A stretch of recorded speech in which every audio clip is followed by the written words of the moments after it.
Hello, আজ তোমাদের সাথে শেয়ার করব কালীপুজো। কি ভাবছো তো এই সময় আবার কালীপুজো? হ্যাঁ, চলো সম্পূর্ণ ব্লগটা দেখো, তাহলেই বুঝতে পারবে।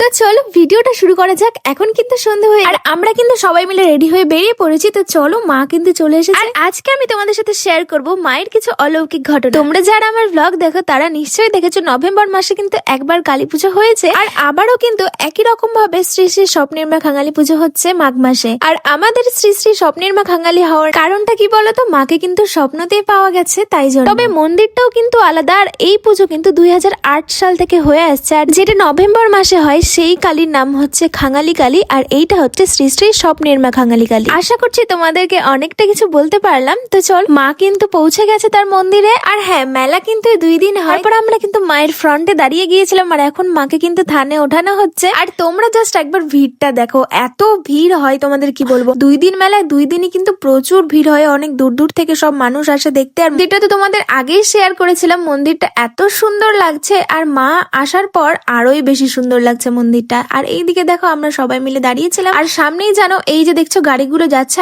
একদম প্রপার মেইন রোড কিন্তু হাইওয়ে। আর ওইদিকে তুমুল নাচ চলছে খুশিতে। তারপরে এদিকে মেলাও বসেছে। তো ঠাকুরকে রাখার পর আমরা কিছু একটু মেলা দেখছিলাম, আর এই কিউট পুতুলগুলো দেখে কিন্তু ভীষণ ভালো লাগছিল। তারপর স্প্রিং পটেটো আমরা কিনে নিয়ে আর খেতে খেতে চলে আসি বাড়ি। আর আমার তো স্প্রিং পটেটো চিপস খুব ভালো লাগে। তোমাদের কাদের কাদের ভালো লাগে অবশ্যই কমেন্ট সেকশনে জানিও। আর এখন শুধু এটা খেয়ে তো বাড়ি চলে যাই, পরে কিন্তু আবার মেলা এসেছিলাম, আর কি কি খেয়েছিলাম সমস্ত কিছু শেয়ার করছি পরের ব্লগে। চলো টাটা।